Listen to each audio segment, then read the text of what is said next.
Okay, so here we are at the what will be the beginning of turn 13 of the Mighty Endeavor.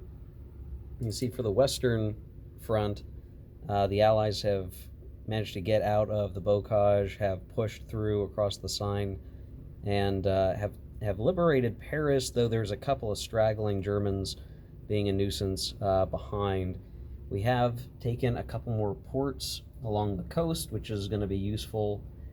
We sort of were getting slowed down by the lack of logistics capability, um, but we're starting to make progress. The tricky thing is now we're operating in the flat terrain near Belgium and eastern France. The Germans have started to pull back to the Ardennes. There's still a lot of swamp.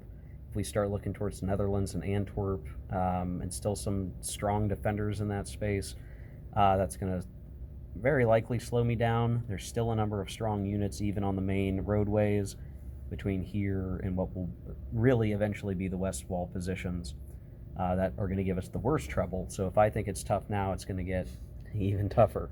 The one thing, which this is something we caught, unfortunately, I don't think it impacted the game very much. We were playing where the supply paths from a port to a truck or HQ were 5 hexes, but it was actually 5 movement points. It really didn't matter. Probably one turn I didn't push as hard as I probably should have, but I think it's about balanced out in a couple other places, just crossing rivers and doing different things. But that's one important thing, that the roads really do matter for that logistics. So you can see from Brest, which is what I was using for logistics for a while, at first I had a truck like here. I really could have it out to here, and so I extended my reach quite a bit. And now that I've got my logistics properly figured out, I have a much better idea how I'm going to get to Germany, at least get the supply crates to Germany.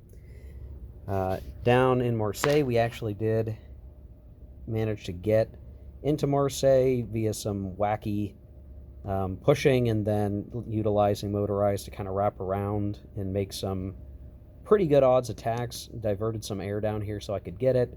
Eventually, I was trying to trap some Germans down here and lock them up, but they managed to sneak away through some out hills and are now headed back north. So, unless I do something kooky and try to cut them off, these guys are probably going to get up here, and once they're nestled up into those mountain hexes, it's going to be much more annoying to deal with them. So I missed my opportunity, but I did get the port, which is going to become operational here in the next turn, and I can start to get some more trucks. I still have a number of trucks and an HQ in the med box that I can get in.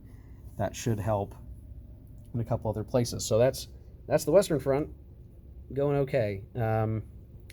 I do need to be more careful about when I'm rushing ahead, because I'm starting to get picked off by, there are still pretty potent stacks of Panzer units that are operating. They have very high attack values. He can concentrate them enough that I can't just leave a hex with 1 or 2 units in it. It's really asking for trouble.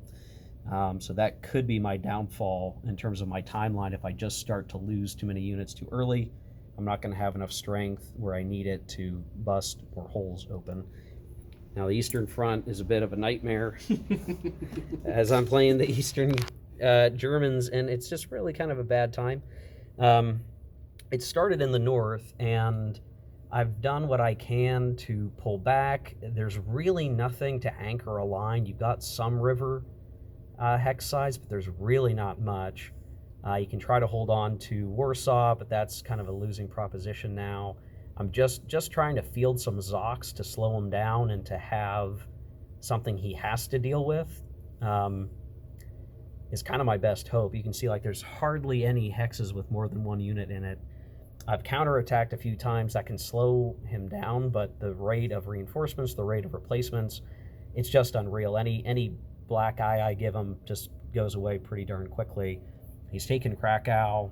I'm kind of losing the advantage of the Slovakian mountain ranges. I've got too many guys pulled up. I probably need to be pulling them back really fast, but the mountains make that really hard. So something's going to bust here at some point, and it could very well be down here in Hungary I've got a staunch defense around Budapest, but there's still a number of very strong stacks you can see that are going to be pushing. And once they get past the Danube, I'm probably going to be in some deep trouble, as they're going to be sailing up through into Vienna, up towards Prague.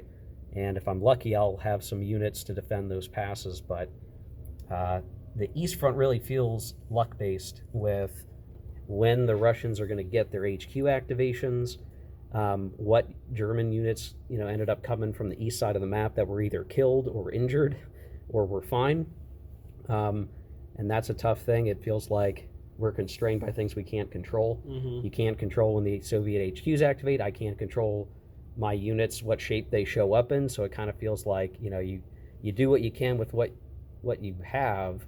Whereas over on the west, you feel like if you're losing something or something's getting destroyed, it's more based on the decisions that you made in the course of the gameplay. But we'll see how this plays out over the next 12 or 13 turns as we get towards the end, and see where things stand. So there you go, guys. Report number 2. We will have an all-day session tomorrow. May do a midday checkout upload, and we'll go from there. So yeah, see you guys later.